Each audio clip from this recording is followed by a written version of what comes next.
It took less than a month in the Trump era for his administration officials to suggest that members of Congress can be prosecuted for, wait for it, advising people of their constitutional rights. Where is that line that they cross? So maybe AOC is going to be in trouble now. Are you suggesting that she should be prosecuted? I'm suggesting, and I'd ask the Department of Justice, where's that line on impediment, right? It's a broad statute. So I know impeding with someone stopping in front of me and putting their hands on my chest so you're not coming in here and arrest that guy, that's clearly impeding.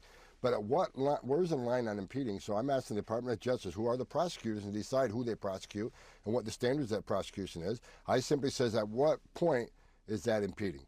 Because you can call it know your rights all you want. We all know what the bottom line is. The bottom line is how they invade law enforcement. Don't open your door. Don't answer questions. Here's what we're talking about.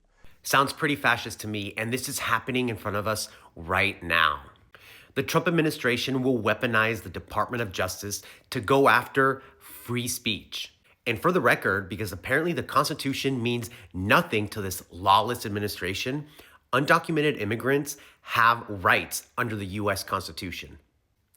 And Trump and Republicans don't want their uneducated base to know that the U.S. Supreme Court has consistently ruled that several constitutional protections apply to all people within the U.S., not just citizens. For example, and if you're an undocumented immigrant, take note or bookmark this.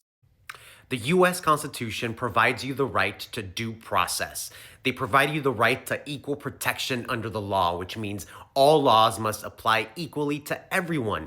You also have the right to legal counsel, meaning if you're charged with a crime, you have a right to a lawyer and a fair trial. Now, this next one's pretty important. You also have the right to protection against unreasonable searches and seizures, which means that cops and Immigration and Border Patrol cannot search or detain someone without probable cause, a warrant, or legal justification. And no, being Hispanic or looking like an undocumented immigrant is not probable cause. Undocumented children have a right to education, and you also have the protections of the First Amendment, which is the freedom of speech and assembly. And even if you're not an undocumented immigrant, it's important for every American citizen or non-citizen to know your rights, especially in this fascist Trump regime.